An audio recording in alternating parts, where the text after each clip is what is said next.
L'inscription de ces engagements climatiques dans la loi contribue à mettre l'Europe sur la voie de la neutralité carbone d'ici à 2050, ce qui est le but ultime.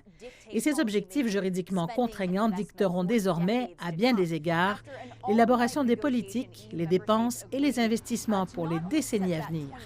Après des négociations qui ont duré toute la nuit, les États membres de l'UE ont convenu non seulement de couler cet objectif de 2050 dans le béton, mais aussi l'objectif de 2030 pour réduire les émissions d'au moins 55 % par rapport au niveau de 1990.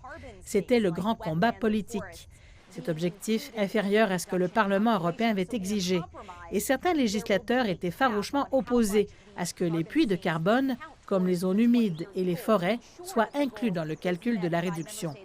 Ainsi, dans un compromis, il y aura un plafond sur le montant de ces puits de carbone pour l'objectif de 2030, afin de garantir que l'objectif est atteint par les États membres en réduisant réellement les émissions, plutôt que de compter sur les arbres pour absorber les excès de carbone.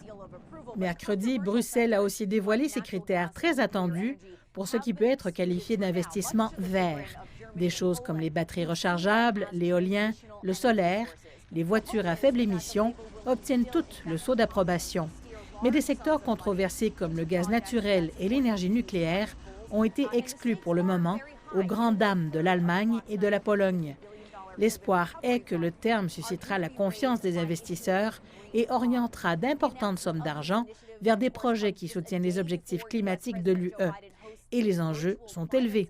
Près d'un tiers des 950 milliards de dollars provenant du fonds de relance de la COVID du bloc devraient être obtenus par l'émission d'obligations vertes.